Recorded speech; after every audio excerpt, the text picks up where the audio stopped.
Okay. So is it? Can we survive with the fans? Let's do it. Okay, hey everybody. Thanks y'all for showing up. Today is a wonderful day. My name is Schwaegerle. I'm a real estate broker associate at Keller Williams Realty Central Coast and a real estate investor. And Ben and I, we met on Bigger Pockets about 6 years ago. And at the time we had no real estate, no experience, and we just loved Bigger Pockets, loved the idea of real estate investing. And we became really good friends and have helped each other over the years build a rental portfolio that is doing really great. And so we do buy and hold, multifamily. Ben's done some fix and flips, and my wife and I have done some house hacking. So that's kind of like our real estate experience and journey. And so we created this group to get together with like-minded individuals and encourage and motivate people to take action in investing in real estate. And we've seen the power that real estate investing has to change a family tree firsthand. And we've seen the ability that it can give you to have passive income, which can give you options like retire early or spend more time with your kids or travel the world. Like my wife and I are traveling to Europe, leaving for 3 weeks tomorrow on a fun trip. Nice. And we're supported by our rentals and our real estate sales business. So anyway, that's a little bit about the why behind this group. And so if anything, we just want each of you to take action. Like take one nugget from what you learned tonight and apply it. So that's a little bit about us. And Ben, you want to share anything or check in on? I would say, yeah, does anyone have any first I'll ask you guys, does anyone have any wants? What are you guys working on? Just real quick, is anyone looking for a property right now to buy? Does someone have a property to sell that's a good deal? Keep me in mind for land. Land, okay. For development? Or No, just for, land? For glamping, Airbnb. Oh, okay, yeah. Okay. Looking to find wholesale partners for potential fix and flips. Okay, perfect. Oh. Okay, Only 2 people trying to do deals here? Are there any wholesalers? Yeah. Wholesale? I mean, yeah. I might have a duplex I'm in wholesale. Oh yeah? But There's a off-market deal I've been working on with a seller, and it would be a sub-2 deal with basically getting a deal for 3.625% on the mortgage, which is $600K, and he'd sell it for $650, subject to the existing mortgage of $600K, and he did buy it with an FHA loan, so he didn't have a ton of equity, and so he's willing to do the sub-2, but there is mortgage insurance, and so the numbers, it doesn't really cash flow. It's like negative $1,000 a month right now in cash flow, and so it's not the best deal, but it's a sub-2 deal, which might be pretty cool. So if anyone's interested in learning more about that, let me know. yeah, and then does anyone have any big wins? We're celebrating if you just flipped a property, if you just bought a property. I just got a permit signed off on a property in escrow. Awesome. Wait, didn't you guys just close the deal or what? Yeah, we closed the deal. Come on, see, there you go. Yeah. Was that a flip or what was that? No. No, it was just a regular. Okay. Sale. Nice. And okay, I got 8 units under contract right now, and we're getting an appraisal tomorrow. So let's pray for that one. SLO. Yeah. No, passive. Congrats. So that'll be fun. Yeah, and then so also I just wanted to introduce these great gentlemen. They're both brokers, both local to our county. It was funny you were saying how we met on Bigger Pockets. Well, I met him, we have a funny story, on Craigslist.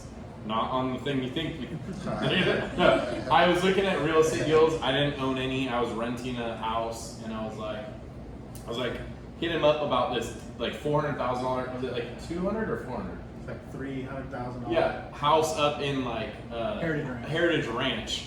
And he's like, dude, you don't want to buy this. You don't want to buy this. He talked me out of it. He's like, but let's meet for a beer. So we met up at Bang the Drum Brewery, and he kind of became my mentor because I wasn't even licensed yet. I just got back from Europe, living in Europe, and and then we became friends just from that one meeting. And it's crazy. We're still doing deals together. So, and then so This is Eric And then I Smith. met Owen just on our first deal on the Whispering Hooks. Yeah, we did a deal together. That's how I met Owen, not knowing that they knew each other. Yeah. Yeah, it's crazy. And then Graham and I might be doing some deals, and yeah. So you guys want to talk about yourselves, like Eric, how did you get into real estate? And then you can take it from there, and then we'll pass it down, and then yeah, we have it's Hilton, right? Yeah.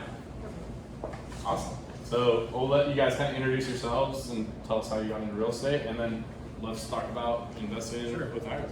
My name's Eric. I live in Paso. I'm a real estate broker and been an investor since 2001. I was a regional vice president for MetLife for many years, wholesaling variable annuities. Became a financial advisor for many years, and I was just always investing in real estate on the side. And I just always told myself if I could figure out how to be a full-time real estate investor or broker, full-time real estate, I would do it. So I took the plunge at the worst time ever in 2007 and became a broker and started a real estate business. And so I've seen right from the beginning of my real estate career the big downside. So I know how to weather storms, and I've been just doing it ever since. And I started investing with my retirement accounts in 2009, and so I have experience with 3 of my retirement accounts, and that's what we're going to talk about today.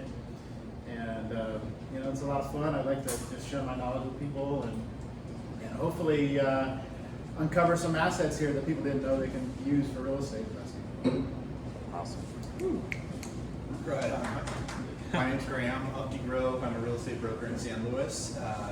I got into real estate in 2007, fresh out of college. I started working for a commercial mortgage banking company. Didn't really know what that entailed, but we financed anything but 1-4 unit residential.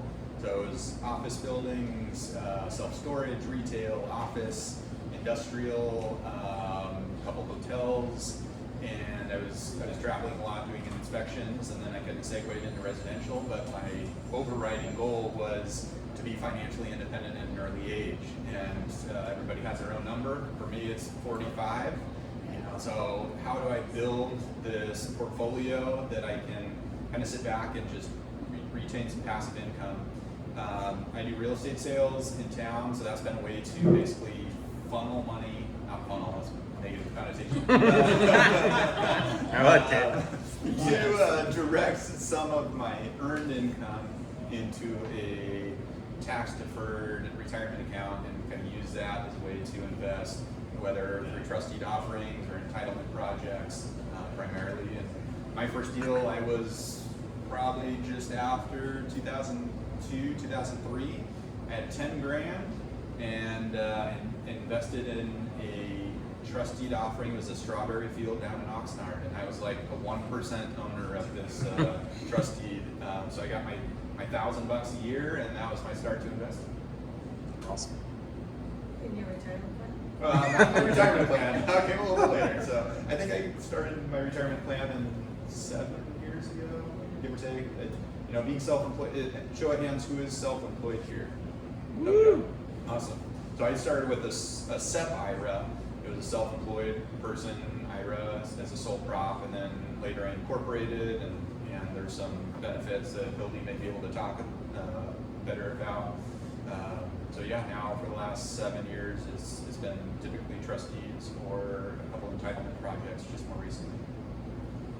Awesome. My name is Hildy Meikle, and I'm a third-party administrator of retirement plans in town. I started this business 100 years ago. I graduated from Cal Poly. I've been doing it ever since, learning a lot, having a lot of experience. We set up and design retirement plans, 401k, profit sharing, pension plans for pretty much local businesses.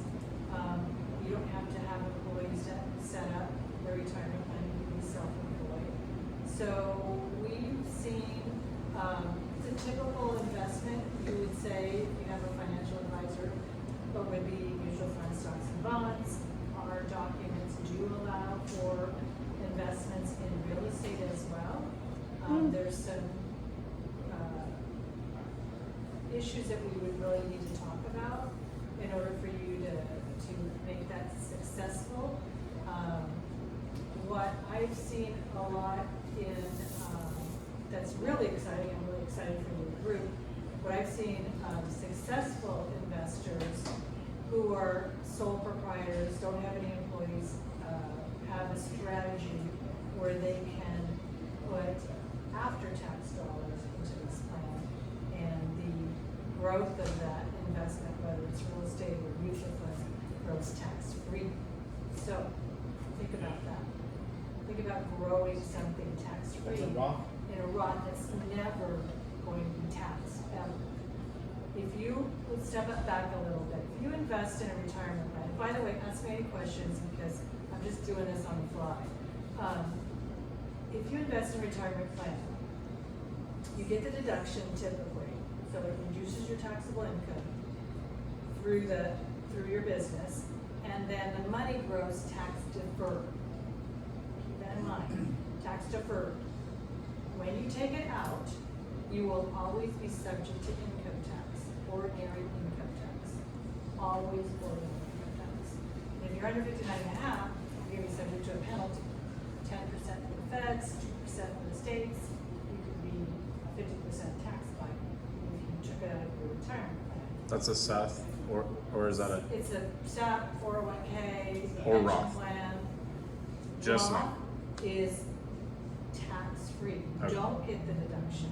But you do get the penalty if you take it out before 59.5. And a half, right. You have to have it in there for 5 years. So the incredible thing about this opportunity is you could put in $60,000 a year if you have that kind of income and you have no employees into a retirement plan and watch that money grow tax-free. That to me is huge. It's so huge that the government is trying to, it's called a mega law.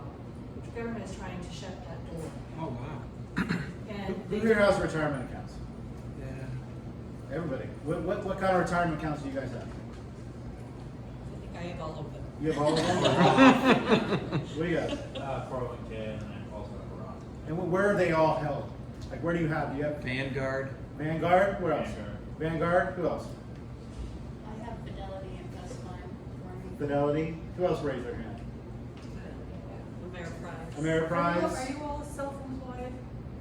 No employees? You're all? It's a mix. Okay, I just want to warn you because I see this happen. I'm just doing a takeover now with a Vanguard solo K. You heard that word solo K? No. Solo K just means that you're the only one in the plan.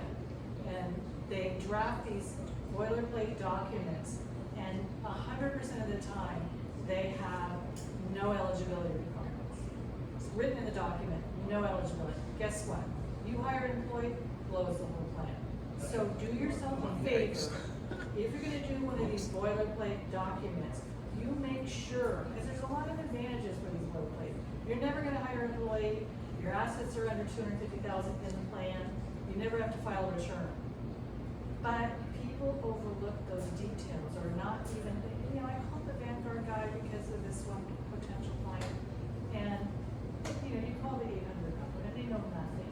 So this is the biggest thing that I'm warning that I would advise you is look at the document, make sure at least it has a year of service, age 21. So that if you do hire someone, you have a little leeway to change the document to meet your needs. You know what I mean? There's all kinds of strategies to do that. Following up to Eric's question, does anybody have investments that are not stocks, bonds, mutual funds? real estate? Real estate. Real estate, Real but estate. within 401k. So that was a big No. driver for me was setting up the self-directed 401k that I could invest in trust deeds. And what I mean by a trust deed is, basically making a loan to somebody, typically backed by real estate. And I think general market right now, I don't know what you're getting on yours, but it's if I can put this money in and I can get 10%, more or less compound over the next 30, 40 years, I mean, the gains are huge. And yes, depending on if you put it in pre-tax or post-tax, you'll pay tax at some point. But that was a big driver for me. That part of it is the tax sheltering, and part of it was I wanted to be able to lend money and get 10% yield. And I don't care what happens to the stock market. For the most part, I'm super weighted toward real estate investments as my retirement because the stock market, I can't control it. I'm the last to know if something goes up, something goes down. Real estate, I understand, is tangible. I can control it. And then, I don't know, what was the driver for you to start it? Well, I wanted to kind of back up. Where was your account?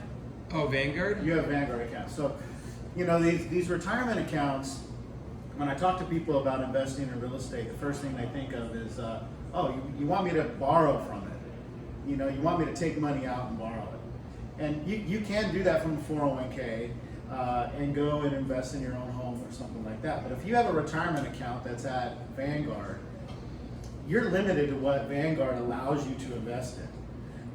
Stocks, bonds, mutual funds, variable annuities or whatever. And so when I was a wholesaler for MetLife, I would go to Vanguard and I'd say, hey, I want this MetLife annuity in the Vanguard fund. And Vanguard would have to have a selling agreement in order to allow you, the investor, to invest with them. Now, if you go to Vanguard and you say, hey, I want to buy Ben's 4-unit building that he wants to sell across, around the corner from me, are they going to let you do that? Absolutely not. You know why? They don't have a selling agreement with Ben. They don't know if the foundation is slipping. They don't know anything about it, right? So everybody that has these financial accounts and they're with a broker dealer, Ameritrade, Merrill Lynch, Wells Fargo, Schwab, wherever they are, you're limited to what you can invest in with them. So what you have to do is you have to transfer your money into a self-directed IRA account. And that allows you to control what you want to invest in. And you can invest in almost anything. The IRS doesn't tell you what you can invest in because you can almost invest in anything. They tell you what you can't invest in. What you can't invest in, you can't invest in life insurance. You can't invest in collectibles, so you can't invest in art or coins or things like that. And you can't invest in an S corp because of pass-through and a bunch of rules. And so if you want to invest in real estate with your retirement account, it doesn't matter if it's a IRA, 401k, 457, 403b, you can transfer it into a self-directed, and then once it's there, you can direct that money where you need it to go. And so then people say, well, how do I invest in this? Well, let's say you had $200,000. Okay, you wanted to go buy Ben's 4-unit building. He says, oh, and I'll sell it to you for $1 million. You can't go get a loan. It has to be a non-recourse loan. So unless Ben's going to carry the paper for you, then you're not allowed to do that. They won't let you use that $200,000 as a down payment and go get financing from a bank. And that is what Jay's friend just got caught up with because he had a recourse loan. And what happens is if you get caught, you lose all your tax deferral, which means 100% of your asset is now taxable in that year that they caught you. So you have to be really careful on what you can and cannot invest in. And I think that's very seldom done. I mean, I think in 250 or so deals, I've seen one where someone borrowed, the 401k was the borrower, it was a non-recourse loan, they needed like 50% down. And there's a lot of other restrictions that, I think you pay tax on the income. What's the name of the I tax? pay tax on income. I wrote the tax down. UBIT? It's very similar. There's EDFI, unrelated debt finance income tax. So if you, let's say for example, you did have a non-recourse loan, $200,000, he borrowed $800,000 from Ben, and then one day Owen went to sell the thing and it was worth $2 million. Well, how much of that $1 million gain was from his IRA, and how much was it from the debt? Right? He's making, because he's leveraging, he's going to do a lot better than if he just had all cash. And so you have to pay an unrelated debt finance income tax. Does it give you the ratio for that? Figuring that No, out? it's a crazy. Yeah. Then the other one is UBIT, which is if you use your IRA for a business, then you can be taxed. And so how do you use this? Let's say you only had $200,000. Well, that's where you would go partner with somebody else. If the property is $1 million, I would have 200, Owen would have 200, Ben would have 200, we get $1 million and do it that way, and everybody would own a fifth of the property. And that's how you would leverage it. So you can't really get a loan on this. So that's another way to use your IRA. The way that I use it personally is I lend it. I lend it to my friends.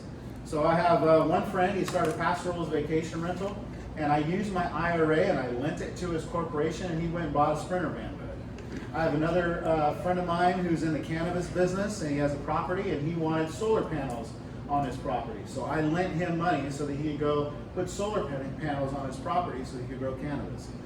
I have another one where I have a winemaker friend of mine. He went to flip a house and he ran out of money, and so I used my IRA to help fund the construction of his property. And all these people, pay me back. And my security is in the property itself. It's in a van. I have, like I can repossess this guy's van if he doesn't pay me. I can take property if they don't pay me. Or So the cannabis. I mean, the solar. So anyway, there's a lot of ways to do it. I think that if you don't have a lot of money, it's probably a really good idea to use that money to go lend it to somebody that is doing like a real estate deal. Talk to Ben. He's just under contract for an 8-unit. He might need money. So if you have $200,000 and you say, hey Ben, I'll give you $200,000 at 6%. Ben will probably just take it. I'll give a real world example real quick, and then I think she wants to go. But I've only done one investment with a self-directed IRA, and it worked wonderfully. She came alongside us, and she lent us her money, and then my other partner and I got a hard money loan that was non-recourse, and basically the LLC signed. She didn't have to sign on the loan doc, and then we just actually, upon the refi, they were gonna request that she have to sign because she owned 33%. So they were gonna say if she owns below 20%, they would not have her sign. So we ended up just opting to buy her out, and it worked wonderfully for the purpose that it. And for her, any gain that she made was tax deferred. So Yeah. she had to pay zero Which tax. was doubling, yeah. Did you? Just a couple of warnings. You're saying what you can't do. You can't lend money to your family members. Yeah, That that's a would good be prohibited, so that's not. arm's length. Is that? Family members. Or family members yeah, in family arms. members, business partners. I've seen a lot of audits. I don't think the IRS audits IRAs at all. I've never seen one, I've never heard of one. They said, I'm gonna look at your investments in it, but they certainly do audit retirement plans, whether you're an owner only or not. So I had a lawyer that had lent money to the trustee meeting, and the auditor came in and came to find out that it was his daughter. Different last name, I had no idea it was his daughter. And I asked the lawyer, how did he know it was your daughter? That's what I told him.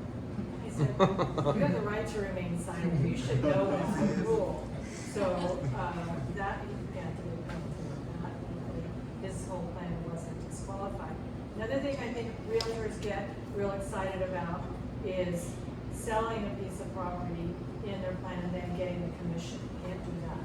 It's not an arm's length transaction. You can't even do it for free.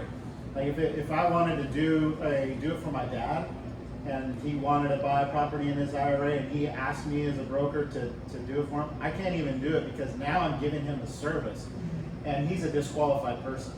So what's a disqualified person? It's linear in your generational. So it's your grandparents, your parents, you, your spouse, and your kid's spouse. So could I lend money to my brother's wife? Yes, I could. Could I lend it to my brother? Yes. Could I do my aunt, uncle, cousins? Yes, you could do all that. Could I lend the money to my brother's wife and then have her invest in my company? No, I can't do it, because even though I lent the money out of my IRA and money came back, to me. The other thing I can't do is, let's say Ben had an LLC, and let's say all three of us were invested in an LLC, and then I said, hey, I have IRA money, let's make my IRA a fourth member. Can't do that because I'm involved. My IRA can be involved with these two guys, but if I'm involved, then my IRA can't be. If my corporation is involved, my IRA can't be.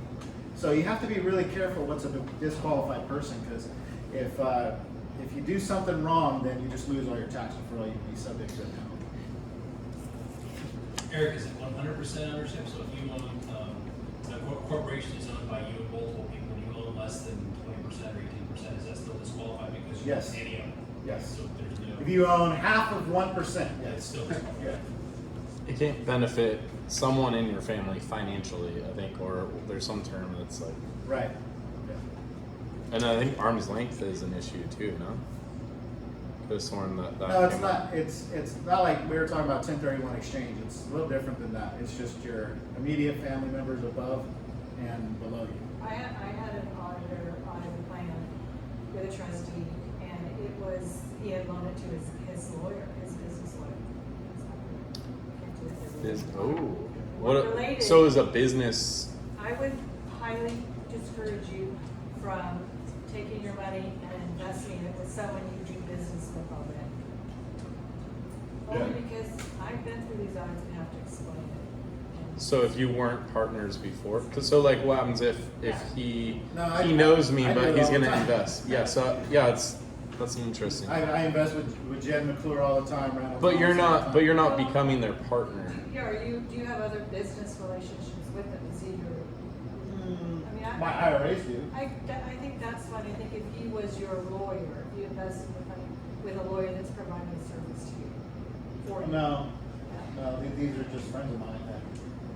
Another thing I want to warn you about is the amount of transactions you do in your retirement plan, whether it's an IRA or not. If you do a lot of real estate transactions, the IRS might deem that as a business in your retirement plan. If you're doing what you normally do when you're outside your business in your plan, you're avoiding tax residence. So, I mean, if you do a flip or do a flip inside the plan once a year, I mean, if you put a huge deal together and did a lot of transactions, I would reconsider that. Because are you trying to avoid earned income when they issue a realtor?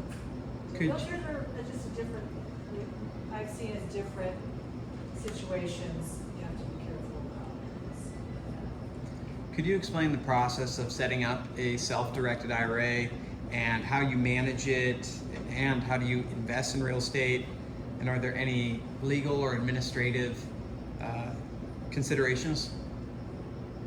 Well, I don't have experience other than clients that terminate their plan and will roll it into a self-directed IRA. I don't really know the process of that. I think it may be a little bit cumbersome compared to what we do. Is we in an IRA you're subject to you roll money over into it. You're limited to $7,000 a year in contributions. In 401k plan, you can have much larger contributions. So is that what your point? Is that the plan? I can answer your question.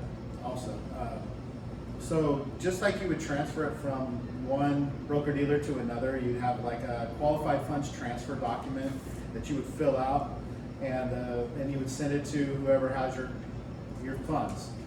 Anybody know the difference between non-qualified funds and qualified funds? Non-qualified is what is your paycheck, what's in your savings account. Those are what's called non-qualified funds. Your retirement account, which is tax deferred, are called qualified funds. So they're going to ask you for a qualified funds transfer document. And so there are two companies that I know of off the top of my head. One is Equity Trust Company. They're out of Cleveland, Ohio. And then a good friend of mine owns UDirect IRA Services. They're out of Irvine. She charges a $50 setup fee. And then in order for her to hold your accounts there at her company, it's only $275 a year. So it's pretty cheap to do, and they do all the compliance, they do all the tax reporting for you. And if you're interested in setting up an account, make sure I get your email address. I'll just send you a link to her website, and you can just set it up right there online. It's pretty simple. What's the name of hers? You direct. The letter U, it's like you direct your IRA. So the letter U, direct IRA services. Have you Nope. heard of Quest? Yeah, I've heard I hear of Quest. they're There's pretty fun. Sterling. There's a bunch of different ones. Pacific Premier Bank Pacific, yeah. does it as well. Yeah, yeah. That's cool. Cool. There's just two that I like. They don't set them up though. You already have to have your IRA set up, correct? Well, you'll They'll have set to up. go- They'll set them up for you. Okay. And then what do you specifically do? Because it sounds like you don't specialize in IRAs, No, we self-directed. do retirement plans, so Okay. and there are a lot more compliance issues and filing requirements. In IRA, there's no annual reporting required. We actually have to report the client. We do it for the client, it's file a return every year for the plan. And so that can be pretty cumbersome, especially if you have employees, because you're reporting to the IRS that you have real estate in the plan. You have trustees, because they specifically ask that. And that's kind of where I think the audit risk comes in, because I've heard IRS agents say they flag these plans that have real estate or trustees. And, sorry. Yeah, go ahead. One more thing is that in a qualified plan, if you have real estate, you have to have a value for it every year. It asks you have an independent appraisal every year on the return. In an IRA, you don't. However, I would like to know how, when you have to start taking minimum distributions, how does that work out? At 70 and a half, you are required to take your required minimum distributions from your account. And so what I tell people is like, you need to make sure you have enough cash in there or enough income coming off of these properties to be able to satisfy that required minimum distribution. Who values that? Does your IRA custodian say you need the appraisal? How do they determine the value? Because they're not reporting anything to the IRS. How do they come up No, with that? it's just really up to you to evaluate what it's worth at that point. And he's a broker, so you could do a broker price opinion. Yeah, I mean, that's where I would do it. Well, Do that, or I would get definitely comps. have- We had to get an appraisal for our Oh, yeah. but they also reviewed the LLC docs. Is that every year? So like I think it was it was like Madison Trust Company or something. So they were reviewing the LLC docs, making sure they were in compliance, and then we had to change them a little bit. And also any check, like you're saying, you have to fill out this the qualified funds transfer, and basically they will send you, but it takes longer. So like you have to set up your escrow to where you don't need those funds the same day, because it ended up taking like a week for Takes them about to a send. week. Yeah. And then secondly, when you pay them out, you're not paying them directly, because that would be unqualified. You can't pay your friend, you can't pay Eric Smith and write him a check.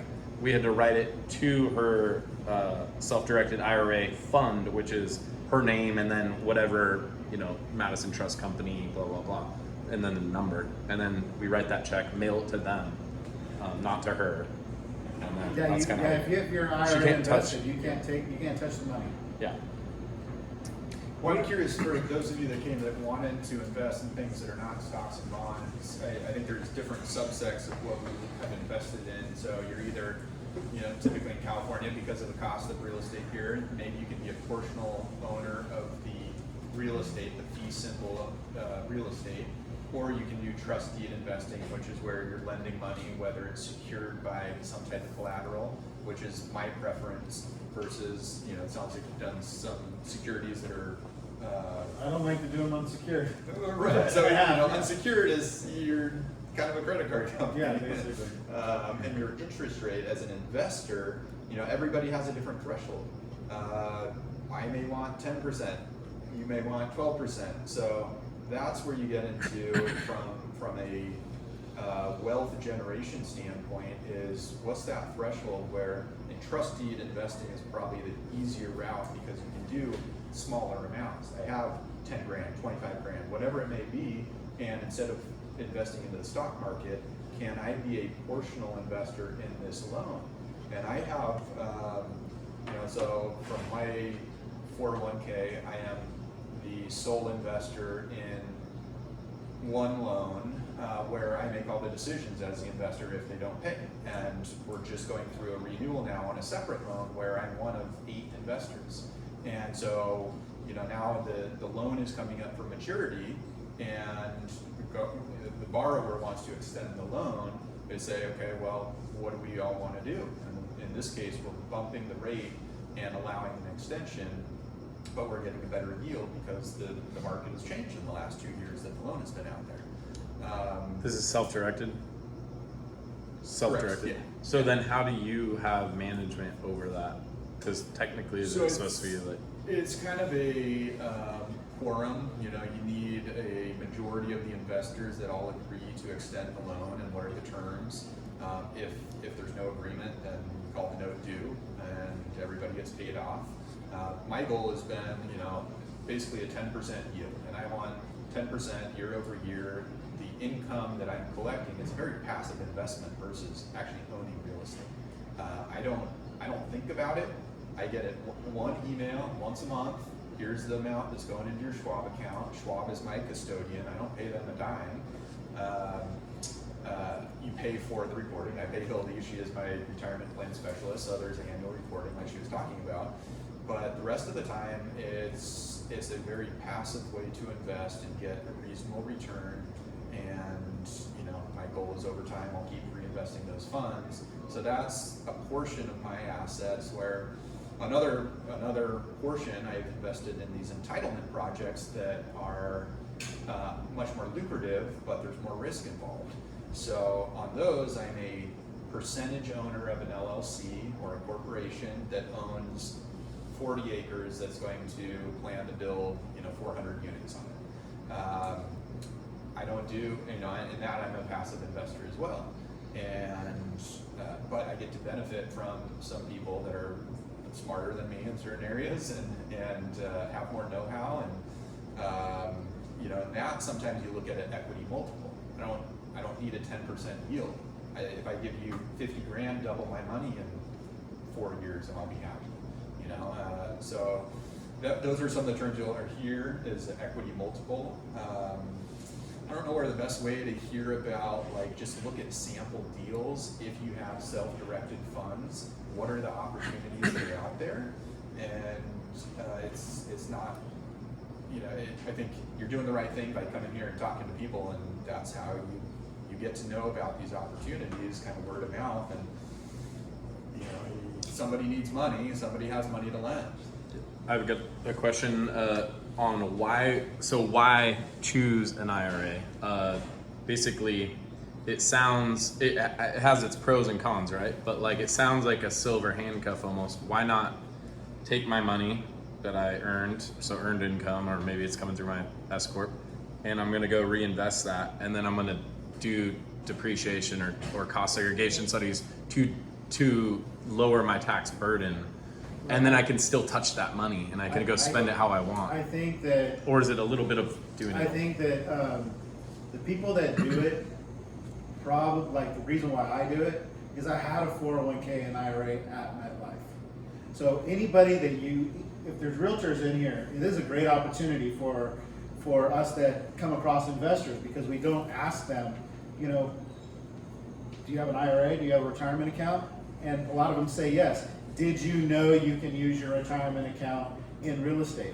You start talking to somebody and you have a friend, oh, I just, retired from California Men's Colony. Really? What did you do with your 457 plan? Oh, it's just sitting over there, I'll transfer it over. Well, why not use that money to invest in real estate?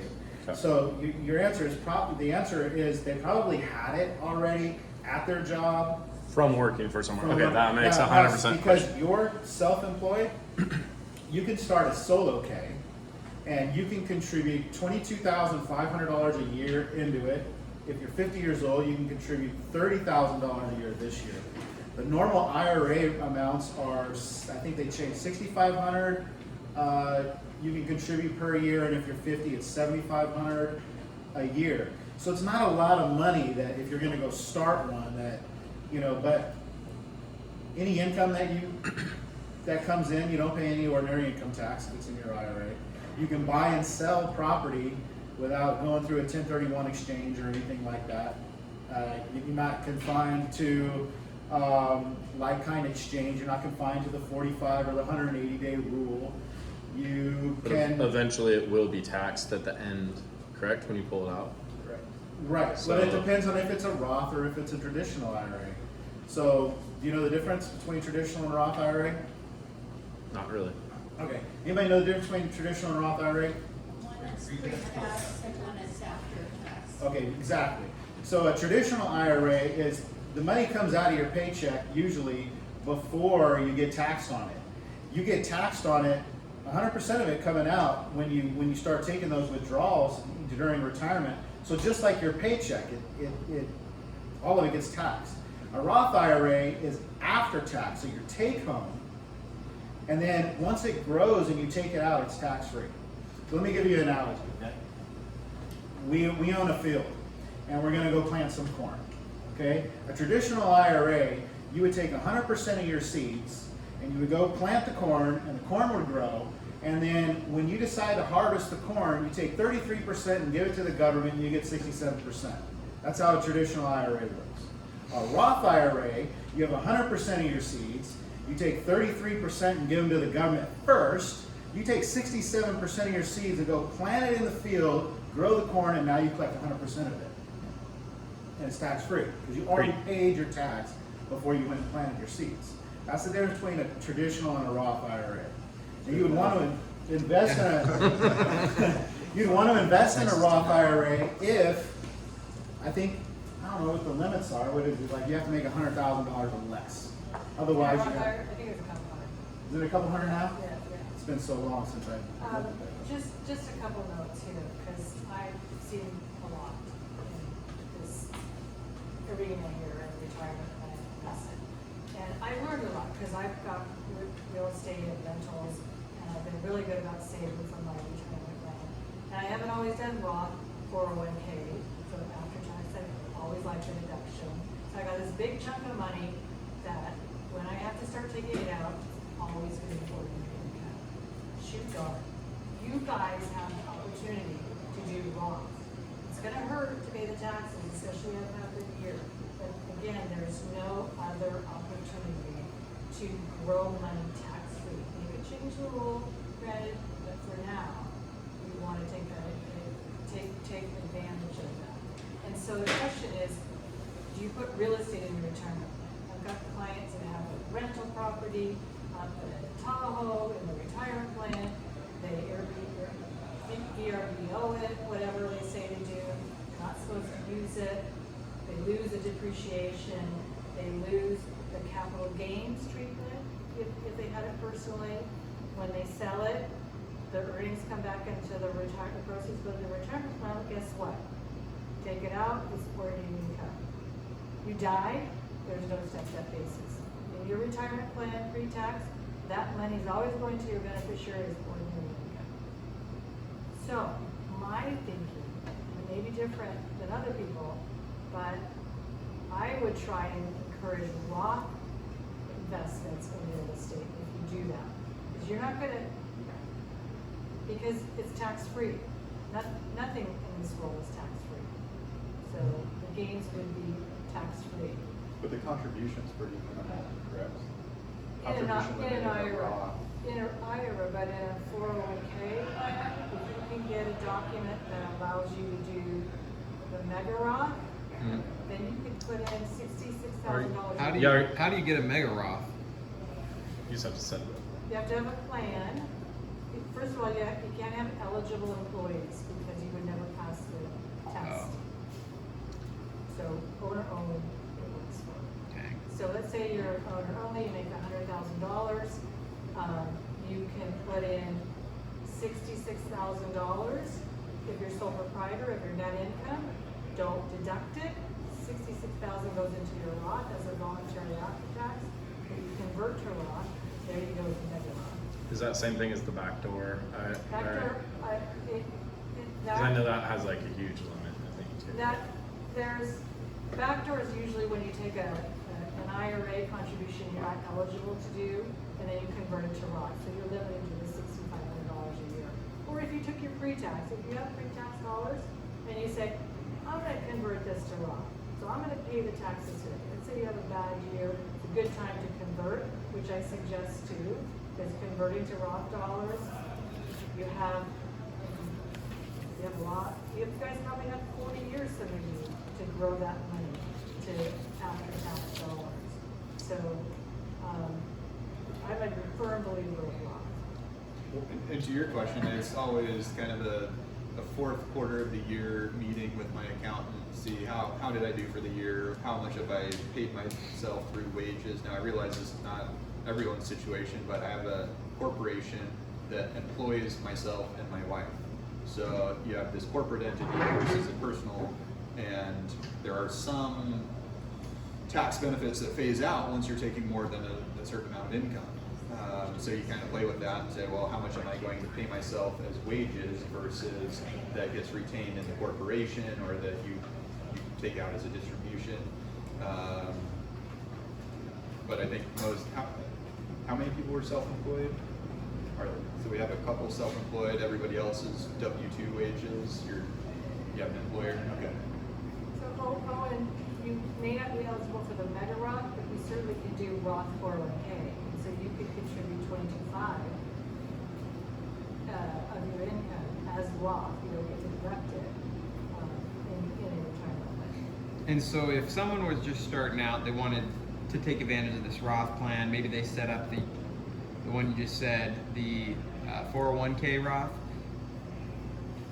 How difficult is that to set up? And then how difficult is it to get those funds deployed into real estate? Well, that's a good question. It depends on what you have now. And if you have an IRA, then you can easily move from one IRA to another self-directed IRA. Mm-hmm. If you have a qualified plan, there's rules on when you can take your money out and roll it to an IRA. It has to be a distributable event to terminate. You have to close the plan down. So it may be hard for you to get the money out of a 401k into an IRA. You can always change your 401k so it allows these kind of investments. You can always set up a retirement plan and allow for real estate retirement. Is that gonna answer your question? I guess I'm confused. Is the 401k, the Roth 401k, is that separate than a self-directed IRA? Yes. You can have a self-directed 401k. So it's called a solo K that you can self-direct. Okay. Right. So Yeah. you're self-employed, so you can set up a solo K. As long as you don't have any employees and it's just you, then you can have your own Because 401k. You got employees. Owen has employees.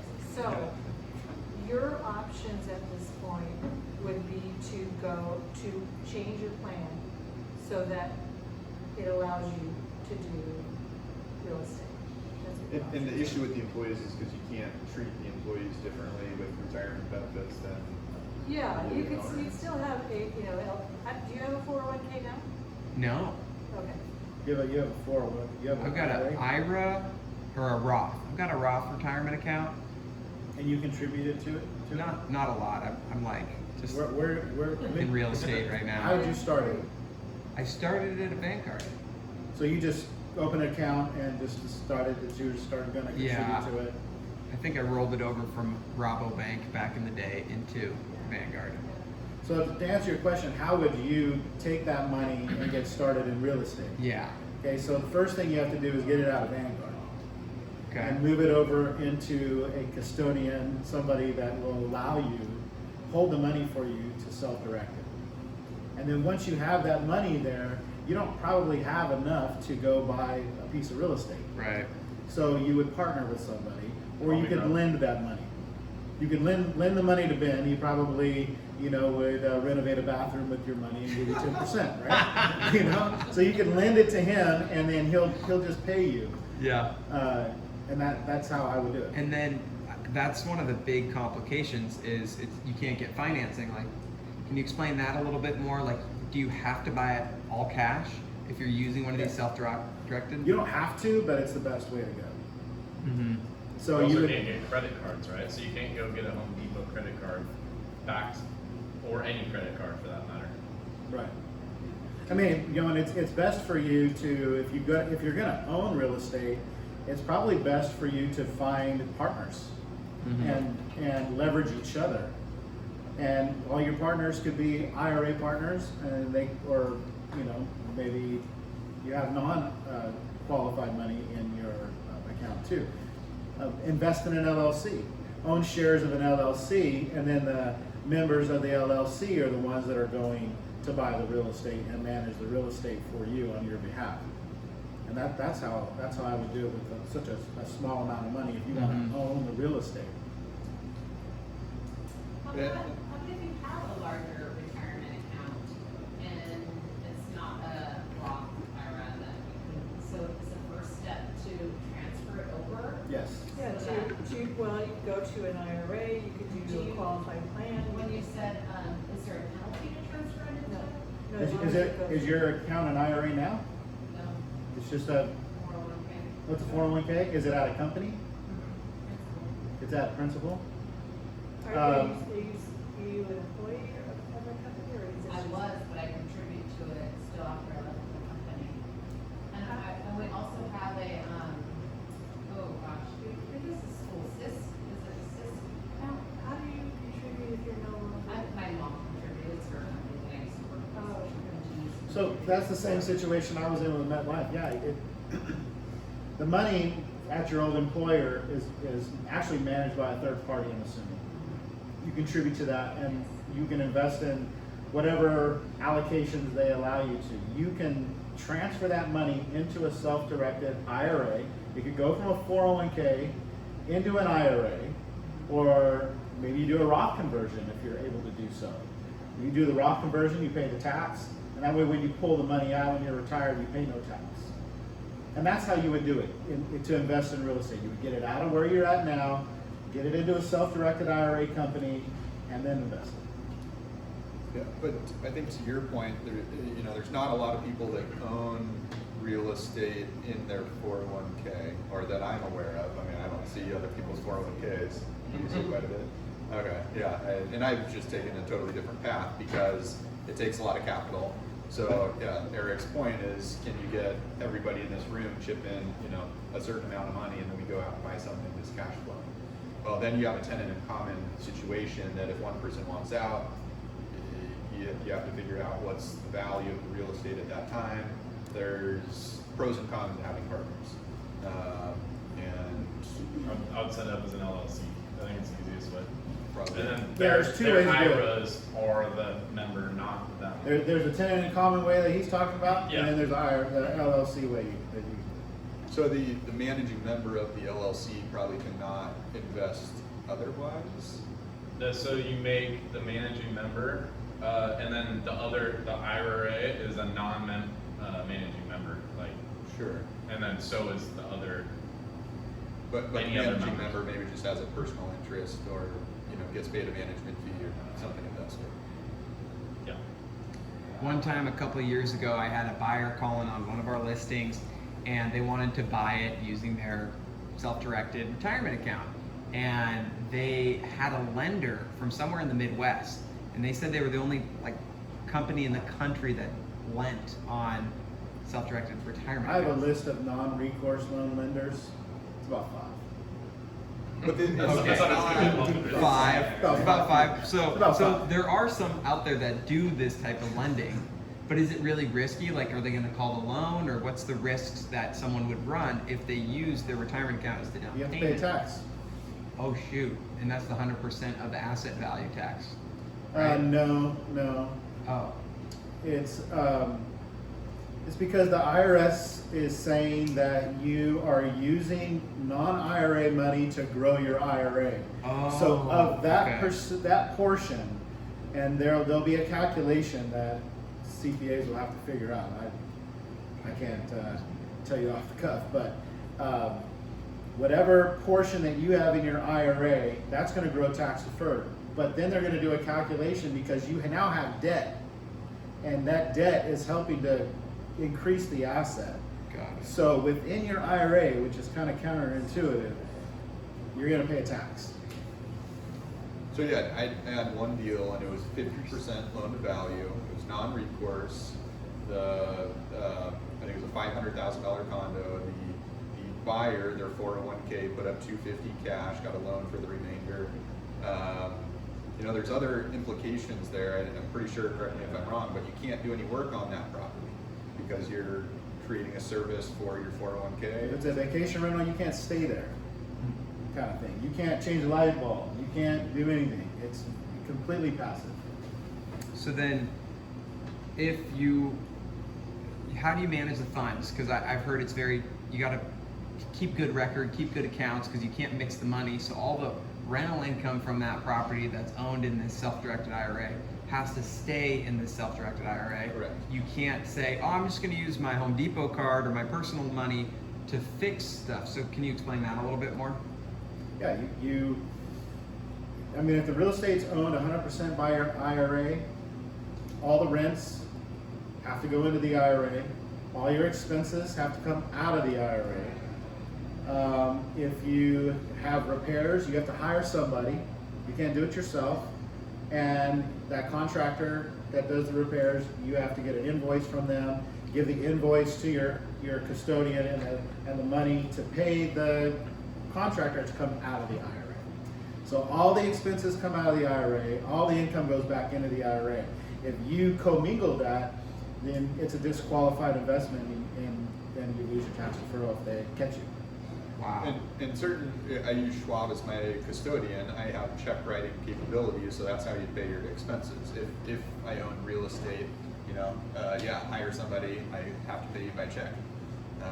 So there's ways around it, but it's just not common from my experience. Oh, do you have a checkbook IRA? Mm-hmm. Yeah, that's cool. So you can literally write. Yes. So yeah, unless you're paying cash and you have a pretty substantial amount in your 401k or your IRA, you know, but yeah, you lose the depreciation. There's other typical benefits that you would achieve if it was personal funds. You don't get depreciation with your 401k? No. Wow. Not paying taxes, current taxes. Okay. And this is probably going to be a setup for like we have to have an accountant come talk about this or tax and CPA. But what about, you're talking about setting up the Roth, right?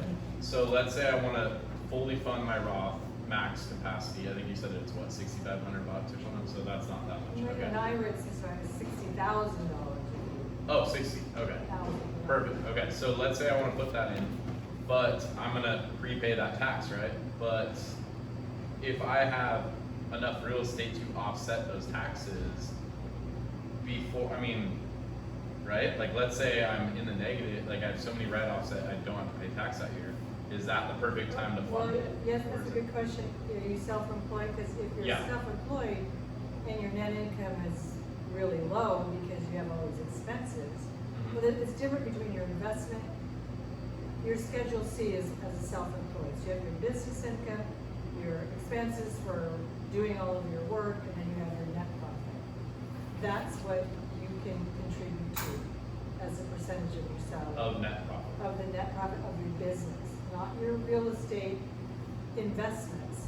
It's and you can contribute 401k, which is 22.5. You're under 50, and it's also 20% of your net income, up to the limit, which is about $60,000. But also, side note, with the Mega Roth, as long as you have 60-some thousand of net income, the bottom line net profit from your Schedule C, you could do that as a Mega Roth and fill that bucket up as a voluntary after tax. Let's do that. No, it's ridiculous why there's so many different retirement accounts. Like just talking about them, that starts. The one thing that also in a retirement fund that we administer is that it's a trust. So in that trust, you can have a Schwab account, you can have a trustee, you can have a Vanguard account, you have a bank account, all in the name of your plan.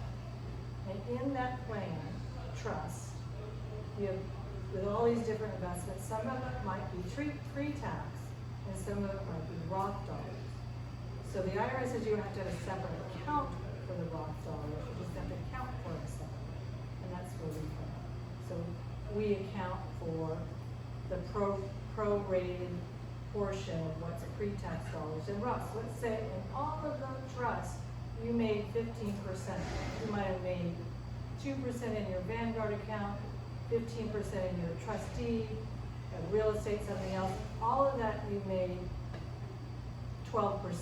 We allocate that to your paper account, so to your account. And so that's where you can mix your pre-tax dollars with the Roth dollars, as long as it's accounted for separately. So my point is you don't have to have a Roth account separate from your pre-tax account, if that makes sense. So it's a little bit easier to invest with different types of dollars. So if you had a pre-tax dollar roll over into an account, you can start funding your Roth dollars in the same trust, and as long as we account for it separately, you have more dollars to work with. Can you give us an example of, let's say we want to buy a property and we have, you are running our trust in our retirement account and we want to go buy this fourplex. How do we do it? Well, you either have a Schwab or checking account and you write a check. And then at the end of the year, we ask, okay, we have to do reconciliation of your trust. And we go through all of your bank statements, all of your Schwab statements. We ask you, hopefully you keep records and say that $50,000 went to this trustee. This is the interest that's coming in. This is what was returned. And we provide an asset income statement for your trust. But in that example, I'm the owner, so I would be benefiting. So how does that work? How are you? How would you be the owner? How are you? Because I'm saying that I want to go buy this fourplex, so I can't. You wouldn't buy it. That would be disqualified. Okay. Your plan would buy. Yeah. Your plan, it's titled in the. Okay, so it's in the trust name. Yes. Is exactly, buying. Exactly. Who's managed? Am I allowed to You're manage the it, man. or I have to have a You're the third party? trustee of the trust. You do asset management, but you can't do property management. Okay. Okay, so it sounds pretty complicated to get like a whole property under your belt in an IRA. But what I'm hearing you say is it sounds more doable to maybe have people lend that money. So let's say we've got clients who say, oh, we want to invest in real estate. We've got $250K. I want to invest in property. So what you're kind of saying is they could set up a self-directed IRA, lend you the money, and then you buy the asset and then give them a rate of return. And is that kind of what you're saying? They're going to want a note and deed of trust. Like if you wanted to do it and it wanted to be secured by a property. If I had a property and I said, oh, and I need $250,000 to complete this build, we would write a note and deed of trust. We would send it over to your self-directed IRA company, and they would have probably a form that's called the Direction of Investment form. And they would, you would record the deed of trust, and then they would just send me the money. And then it would be up to me to pay you back based on our agreement. Are you a hard money lender? Is it going to be 10%? Is it going to be 5% because we're buddies? What is it going to be? So then we get to decide, and that's kind of the beauty of self-directing it. And pretty much everything's negotiable. The term, the rate, Points, interest all of only. It's kinda points, is it amortized? Just more like, kind of like when you're a FISBO, it's like, hey, let's get along. We make the deal. When you sell a car through Craigslist versus going to the dealership. Okay, so what would you say are the things that you need to know when it comes to managing that? Like you're talking about custodians and making sure you do like a yearly check-in. So if someone were lending you that $250 to do the build or to do the buy of your next investment, how do you just make sure you're compliant? Personally, I just use the company, Udirect, because they do all the tax reporting for me. They send me statements and go online and see, just like any of your retirement accounts. It's pretty easy to use. And then go back to what Ben was talking about. I used to, I don't know, back in 2010, I bought a house in Detroit, owned solely by my IRA. And the way you do it is you just write up a purchase contract, and instead of it being Eric Smith is going to buy this property, at the time it's Udirect IRA Services Custodian for the benefit of Eric Smith, Roth IRA, and then they had my account number. It was a long title. yeah. It was a long title of, you know, how I'm gonna hold this thing. And so then when I finally bought the property, you get the deed, or it's called a warranty deed in Michigan. And so it just has on there that the owner of the property is this long name. Wow. You know, so I don't own it. My IRA owns it. And so that's what people have to understand, is that your IRA is the one that actually owns this thing. You don't. The difference between an IRA and a qualified plan is in an IRA, you have to, the trustee has to be an institution. Whether it's the self-directed IRA, whether it's Vanguard, whether Schwab, has to be an institution. They do all the compliance. In a qualified plan, usually the plan sponsor, the owner of it, is a trustee. We name them as a trustee. So kind of like a living trust, where you name trustees.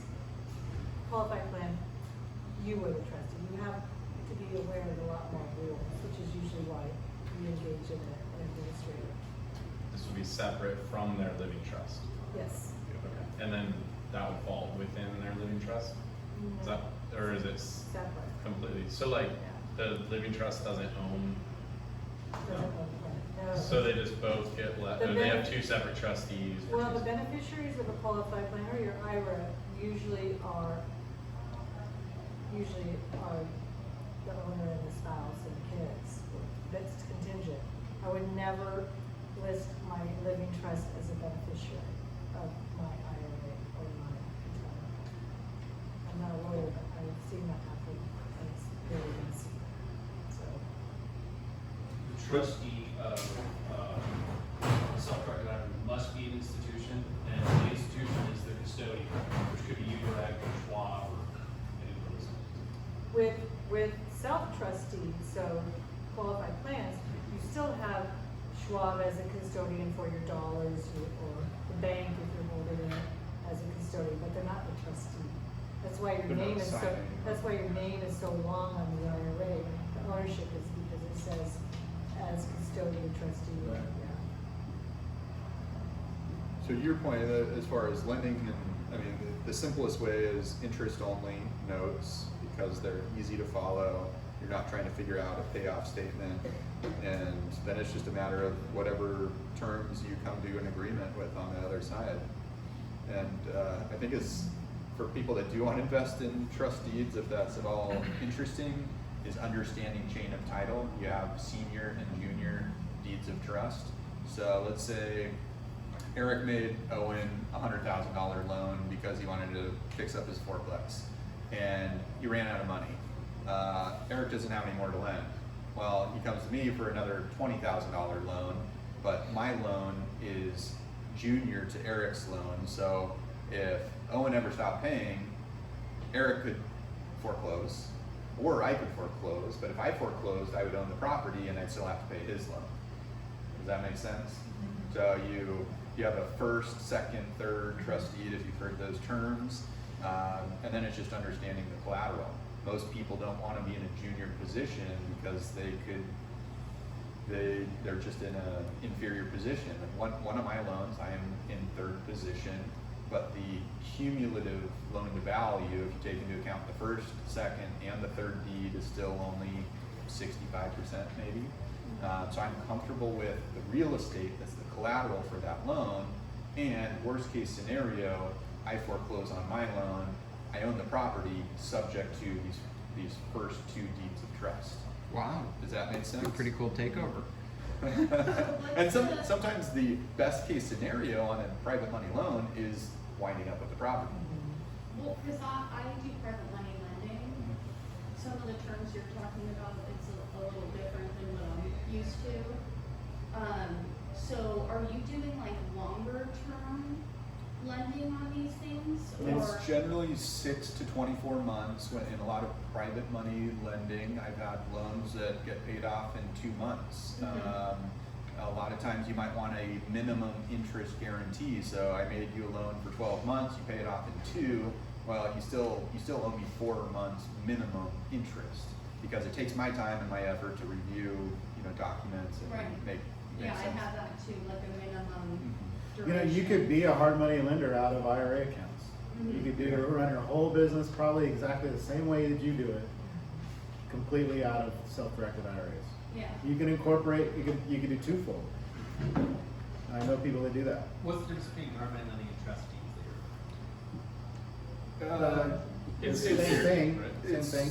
Yeah, it's a different term for the same type of investing. So it usually, if I see an offering, there's a trust deed offering that says, okay, here's the real estate, here's what the borrower wants to do with the funds, here's how much they're looking for, and then generally hard or private money lending is for a shorter time frame, 3 years or less. Yeah, I mean, it's all negotiable. So you could have a very long hard money, a long maturity date. Yeah, I think all mine are typically 2 years or less. Also, the first trustee hard money loan is going to be better terms than a second trustee because it's more We risky, charge like points you up said. front? So Yeah, most times. I mean, typical fees. If I'm a lender out of my 401k, I am also a borrower to someone else's 401k because they lent me money and I utilize that. So yeah, typically you're going to pay, if you hear points, is 2 to 4 points is probably the industry norm on if you made a private money loan. Now you can't broker it out. So a broker comes to you and says, hey, I've got this trustee offering. I'm receiving the points as my services, and then you'll just get your 10% yield or whatever the note rate is. But if you are brokering the deal, you can charge an extra couple points. So instead of that 10% yield you thought you were getting, plus you got these 2 or 3 points, your overall return on investment or return is better than that 10%. Now the downside with private money lending is once that loan pays off, how long does it take you to get that money back out there working? So even that same 10% note rate, but you only had it making you money 9 months out the year, so what's your annualized rate is maybe 7.5%, 8%. Does that make sense? Well, it's kind of getting close to time, so to wrap it up, could you offer any advice or best practices for people here who are interested or considering doing some self-directed IRA investing? Yeah, I have a handbook called A Guide to Self-Directed IRA Investing. If you send me an email, I'll shoot you the PDF, and it's a pretty easy book to read. It's all about what we're talking about, and it tells you mostly what you can't do. It's what there's a whole half the books on what you can't do, but you'll learn a lot just by reading it. And also, I have a whole email. The owner of UDirect, I talked to her the other day, and she just sent me an email that had presentations on it, and brochures, and a place to go open an account. So if you guys want that, I'll send that email.